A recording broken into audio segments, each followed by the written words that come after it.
eyes filled with curiosity. You think that you have power over me in this life.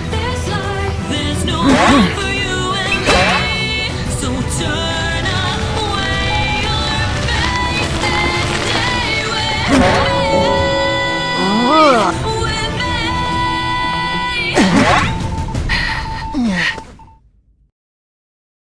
Hello everyone, JesterGio here, and welcome back to the channel.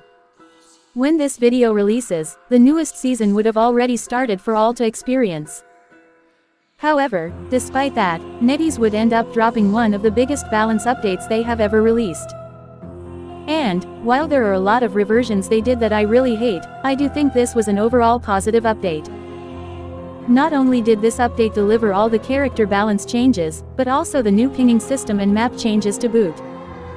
A lot of the changes made in this update could be enough to turn the tide of some characters and even make them meta. And the craziest part about all of this isn't even the biggest addition they did. On top of all of the other changes they did, they also added in the newest hunter into the game, the Peddler. Now, when the Peddler was first shown off in the test server, a lot of players felt as if she was a meta-crushing beast that needed to be killed immediately.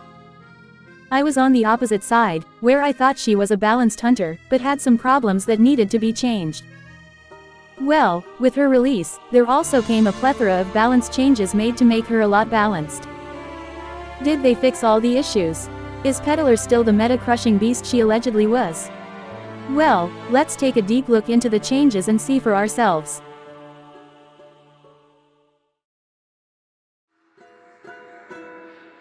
Night, a pathing hollow light, lost in terms, no wind in sight.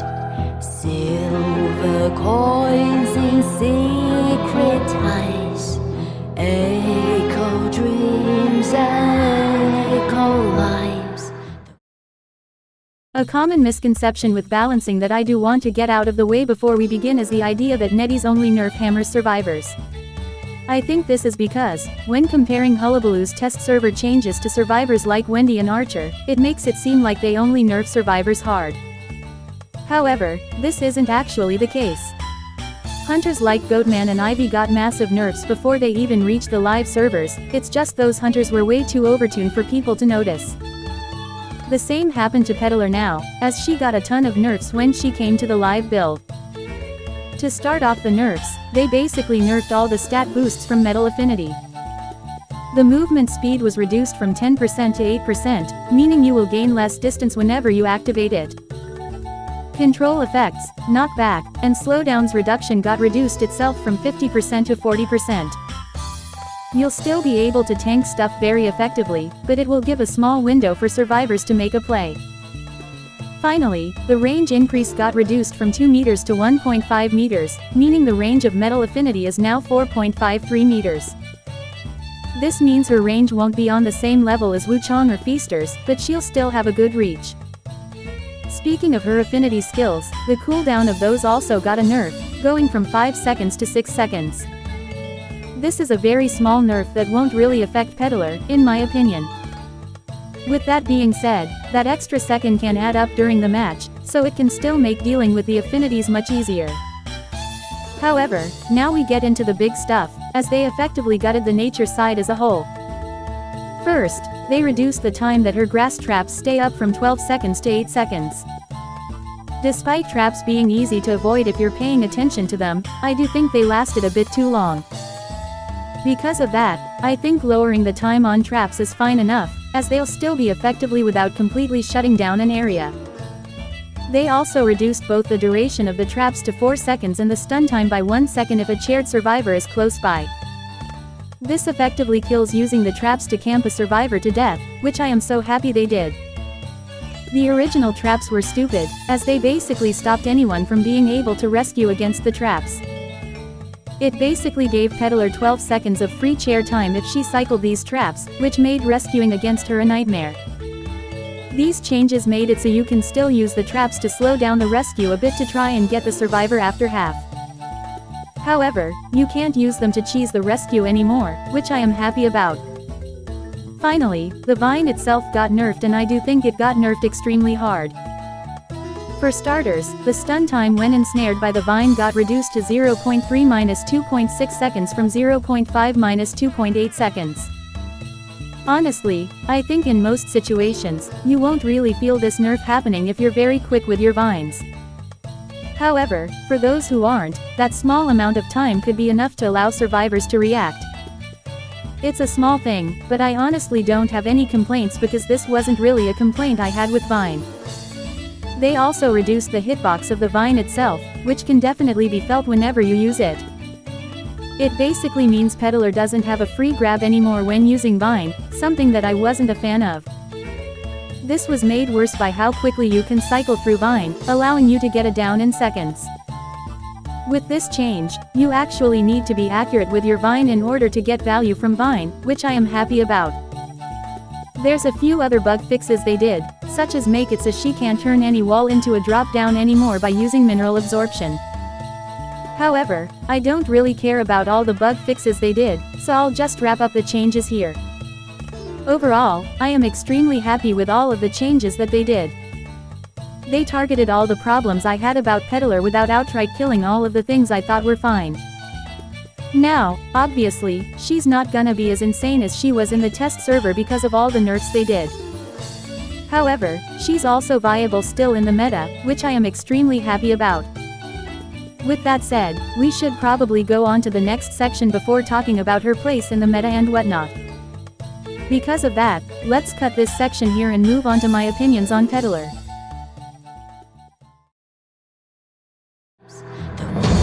She watches cold and bright, whispers stills in silent night, fortune's favor twisted ties, fading voices, fading lights. If I'm being honest, thinking about my opinions on Peddler, I had to fight the urge to just copy and paste my first look script. This is because, while I do have a lot of new thoughts on Peddler, my opinion on her has mostly stayed the same. In fact, thanks to the balance changes they did to her, I'd say my opinion on her has been reinforced. To make things simple, though, I think it's best to start with the good before diving deeper into the bad. Starting things off strong, I think one of the best aspects about Peddler is her versatility. Because her kit can do so many things, you basically have an answer to any given situation that you find yourself in. Survivor in a very strong high wall area. Use mineral absorption and walk through the wall. Survivors looping you in an annoying double pallet area. Trap one of the pallets and force them to use just one. Survivors trying to make distance against you. Use nature's affinity to grab them or catch up to them quickly. There are so many things Peddler can do with her kit and a lot of potential to do some game-changing plays with her. However, despite having the answer to a lot of problems, it's not easy to be able to use said answers. Similar to Wendy, Peddler's kit is very context-sensitive, with certain abilities only being useful in certain situations. This might make it sound like a bad thing, but I actually think it's good that it works like that. When a character can practically do anything they want with little effort, it can be very frustrating to deal with them. Because of that, I'm really happy that there is a skill cap with Peddler. It makes it so you can still perform extremely well as her, but it won't be as easy to pick her up like Hullabaloo. Going more in depth about her skills now, let's talk about the benefits that each of them provide. Nature skills are obviously meant to be ways to deal with both transitioning and tight kiting in their two forms. In terms of tight kiting abilities, the nature traps aren't that bad of a tool to use. In terms of actually trapping survivors, they are, admittedly, very bad at that job from experience.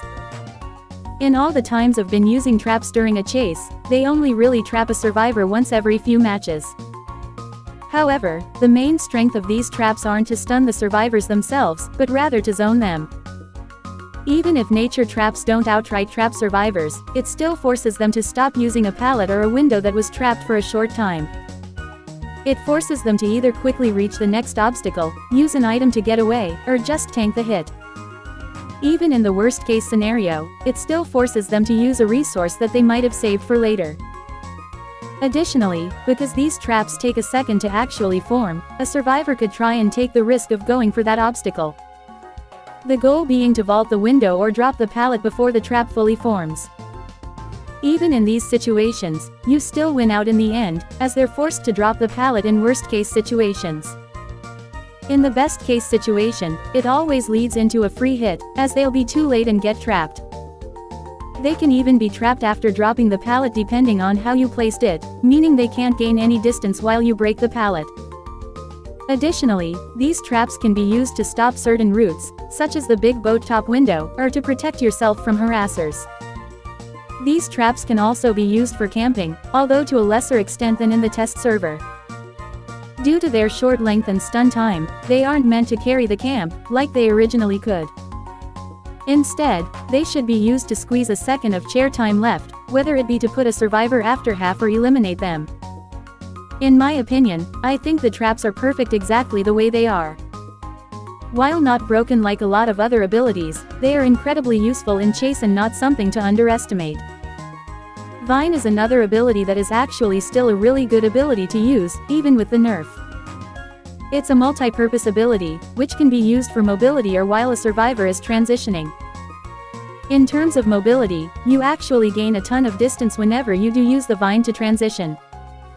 Do not underestimate how far 35 meters is, it's a lot of distance to cover in an instance. It basically allows Peddler to get to key areas quickly, which can be more than enough to help score her the win. Additionally, it makes Peddler really good when dealing with harassers or multiple survivors in an area. This gives Peddler a lot of snowball potential, as she can effectively shut down support teammates want to do. With that said, you definitely want to go for vine grabs whenever you are using the ability. Even with the nerfed time, it's still a guaranteed hit whenever you do trap a survivor inside of the vine. It gives Peddler a way to deal with transition kiting, as a lot of her kit focuses more on tight kiting. Vine just has so much versatility tied to it, that I don't think the nerf necessarily killed it. With the vine and traps nerfed, it means you really get to appreciate Peddler's other abilities, mainly her metal affinity and mineral absorption. Now that I've played Peddler a lot, in my opinion, I feel like metal affinity is by far the best part about her kit. It doesn't wash out the competition, don't get me wrong, but I do think it has the most applications. I mean, it's a free stat boost you can use at any time, why wouldn't it be useful? The control reduction makes it so you can go against any stunners without worrying about being slowed down too much. Since the reduction time is 40%, you also don't need to worry about slowdowns, like Dancer's boxes, or pushbacks, like Wendy's Gale. A lot of hunters don't really have an option like that to deal with those control effects, which causes them to struggle. The fact that Peddler has an easy solution to these abilities already makes metal affinity good from that alone. However, I think the biggest talking point about metal affinity has got to be both the speed boost and the attack range buff. Obviously, the speed boost you gain is really good in terms of making small distances with the survivors.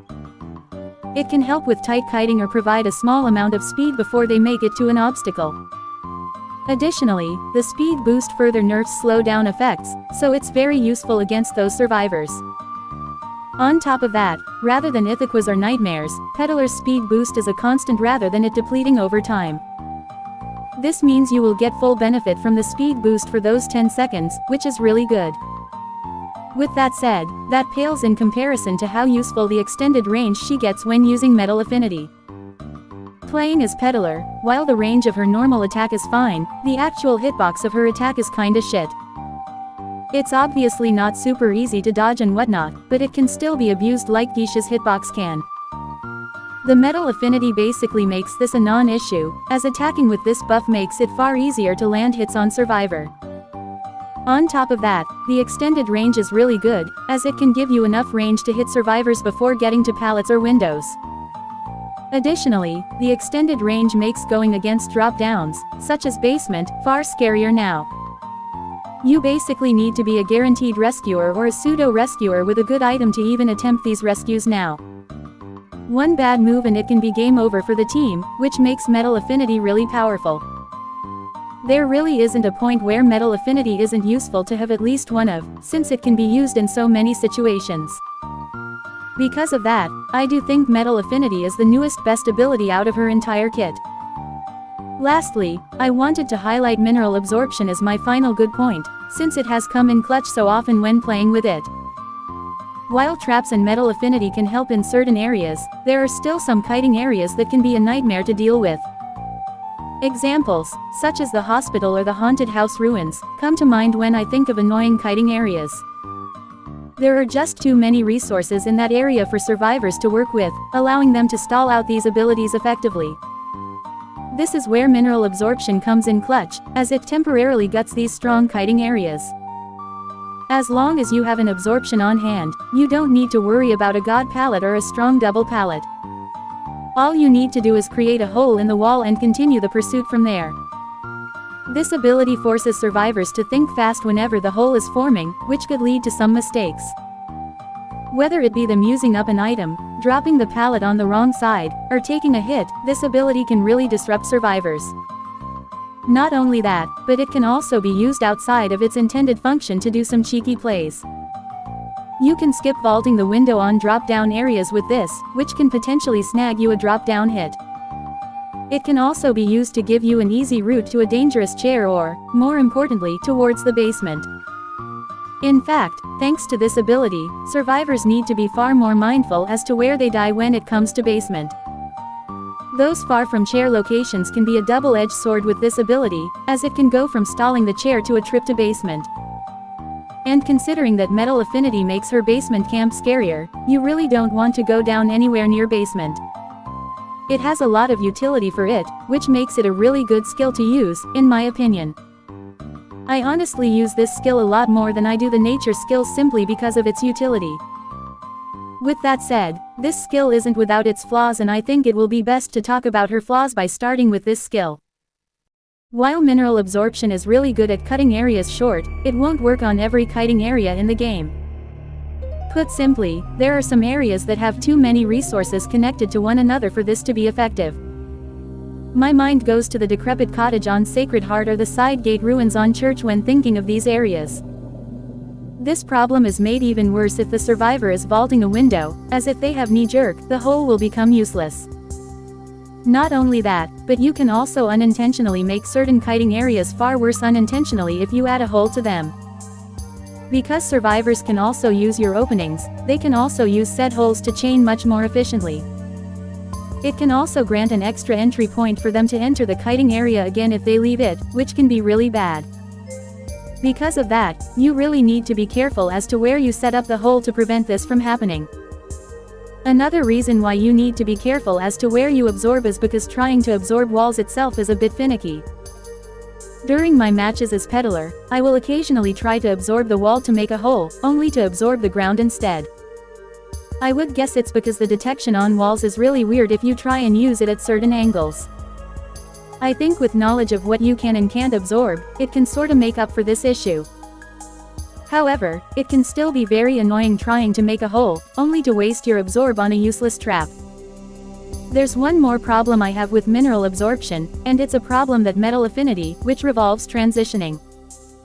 While these abilities can be really helpful in tight kiting situations or in kiting areas, it doesn't help when survivors transitions. Whether it be knee-jerk or transition items, it can cause both Mineral Absorption and Metal Affinity to be weakened. It's a lot worse for Mineral Absorption, though, since you are slowed down before final presence. Pallet spam can also be an issue for Metal Affinity as well, since you don't have increased pallet breaking stats. It's not the end of the world, but it is something to keep in mind when using it.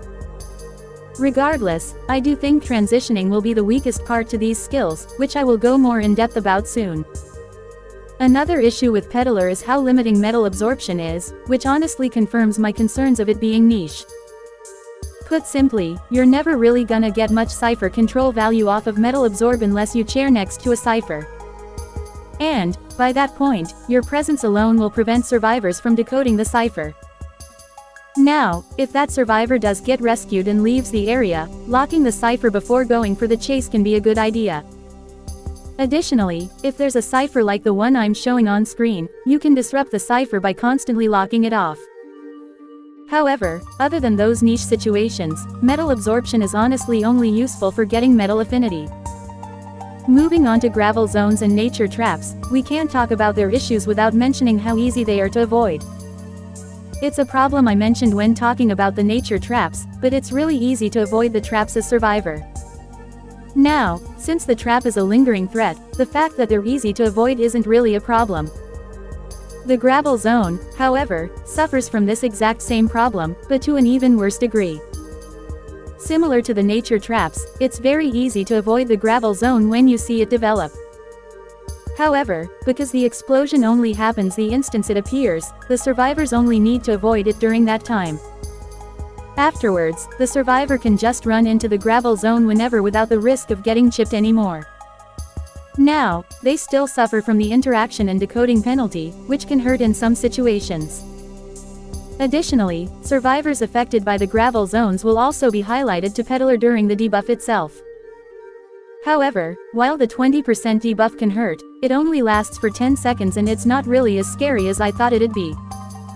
Talents, such as risky moves and muscle memory, are more than enough to help negate most of the debuff gravel zones provide. Survivors also have traits and abilities that can also help them negate certain debuffs, so that can also negate gravel zones.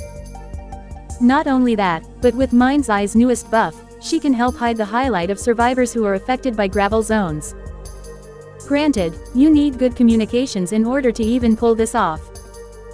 However, if Mind's Eye can stop the highlight, most of the survivors who can do that will be able to stop the highlight. When you do get chip hits off with the gravel zones, it can be really game-changing and can lead to quick downs. It's just, most of the times, you won't be able to get that chip hit if survivors are aware, which hinders its strength. Finally, we get into the vine, which also suffers some problems in itself. Now, for the most part, the vine is very useful, especially when it comes to making up to the other skills' shortcomings. Its long distances make it perfect with dealing with transitioning and its fast speed can make up a lot of distance lost. However, since it only reaches about 35 meters, it's not 100% guaranteed that you'll catch the survivor using it. Not only that, but the vine itself is really hard to control, especially if survivors are transitioning through a heavily cluttered area. Your vine can get stuck on terrain, which can grant more distance for the survivor and make your vine worthless. In most cases, you can nudge your vine out and continue its path, with only a minor loss. However, there are situations where you can get your vine completely stuck with no way of being able to move it. This can be very bad in chase, as it gives the survivor so much time to transition to another kiting area. You are at your most dangerous up close, so missing these vines are not a priority. Survivors can also cancel your vine or even your dash if they have an ability to interrupt you. This makes survivors, such as Batter, Ento, Thief, and Little Girl much scarier to face if they support. In terms of bees, they can only stop Peddler during her vine dash and Thief can only stop Peddler while she's forming the vine. For stuns and pushback abilities, however, they're fair game to both and can be really annoying to face against. Even if your cards are lined up, thanks to the vine hitbox nerf, there's a chance you can completely whiff the vine still. This can also hinder Peddler, as missing the vine can grant a bit more distance than intended. Whether you cancel the vine early or dash to the location, the 6 seconds can be more than enough for the survivors to go to another area and kite there for a bit. I think the perfect way to describe Peddler as a hunter is that she is a jack of all trades, master of none. She has everything in her arsenal to be able to eliminate survivors efficiently if she is able to use them properly. However, at worst, she can struggle a lot against good survivors, especially those who can exploit her weaknesses. This was how I assumed Peddler would feel like when she came to life, and it seemed the nerfs only really secured that idea. That's not to say she's a bad hunter, because she's far from one. In fact, I do think Peddler will be a very decent high hunter with win potential when she does enter into tourney. I can see her being played in round 3 or round 4 depending on the hunter bans. However, when compared to the Fantastic Four, I don't think Peddler is anywhere close to their level. In fact, in the recent Q&A made, the devs confirmed that Peddler's win rate has been extremely low given her release. Obviously, she is new to the game, so people are still trying to figure her out and play her well. However, seeing as Hullabaloo and Goatman needed to get emergency nerfs when they release into rank, it's not looking good for Peddler. Even Ripper was confirmed to be getting better results, so much so that he might even be nerfed soon. So yeah, while Peddler will definitely be a decent hunter, you will need to know what you're doing in order to do well as her. Because of that, I do want to give a few tips that'll hopefully be able to help you in your matches.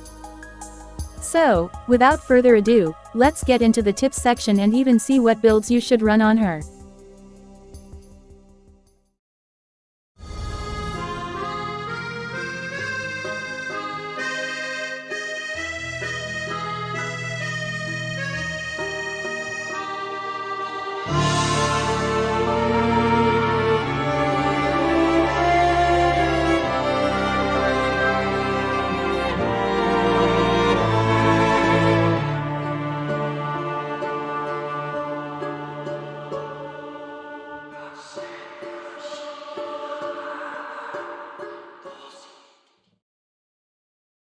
So, being completely transparent, I think Peddler is one of the easier hunters to make a build for her.